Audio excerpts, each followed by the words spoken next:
બેન અત્યારે તમે 1000 રૂપિયા રાખો, પાછા તમે અમને કોલ કરજો, ફરીથી અમે કોશિશ કરશું બનતી.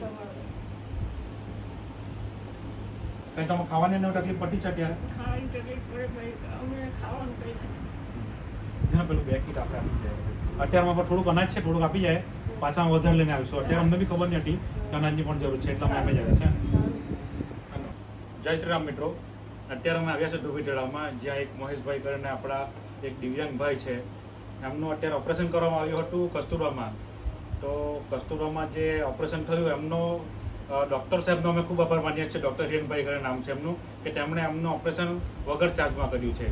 આ બેનનો અત્યારે આશાબેનનો અમારી પાસે ફોન આવ્યો હતો કે એમના માટે અમારે મદદની જરૂર છે, કે દવાખાના ખર્ચો માટે. તો દવાખાના ખર્ચ તો હિરેનભાઈએ બધું આપી દીધો છે. તો પણ અત્યારે દવાખાનામાંથી આઈસીયુમાંથી લઈને અમે અત્યારે અમને ઘરે મૂકવા માટે આવ્યા છે. અત્યારે ભાઈની પરિસ્થિતિ ખરાબ છે, તેઓ દિવ્યાંગ છે, તેથી ચાલી શકતા નથી, હરી ફરી શકતા નથી, અને એમના પિતા પણ અત્યારે હયાત નથી. તો એમની માતા અને એમની બહેન જ તેમની સેવા કરી રહી છે.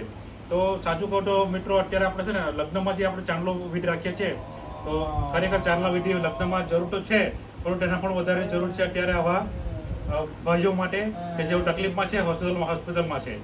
તો આપણે એમની પણ મદદ કરીએ. અત્યારે શ્રીરામ સેવાભાઈ મંડળ આવ્યું છે. શ્રીરામ સેવાભાઈ મંડળ મેડિકલ માટે અવેલેબલ નથી, ઇલિજિબલ નથી, તેમ છતાં અત્યારે જીવથી વધારે કંઈ નથી એમ વિચારીને અમે એમની મદદ કરવા માટે આવ્યા છે.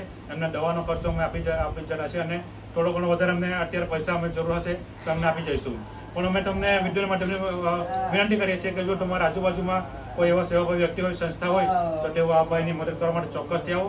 અમે અમારી બનતી કોશિશ કરી રહ્યા છીએ, અને બેનને પણ અમે કહેવા માંગીએ છીએ કે અમે તમારા પછાડી છે, તમે ચિંતા ના કરતા, અમે આવતા રહીશું તમારી સાથે.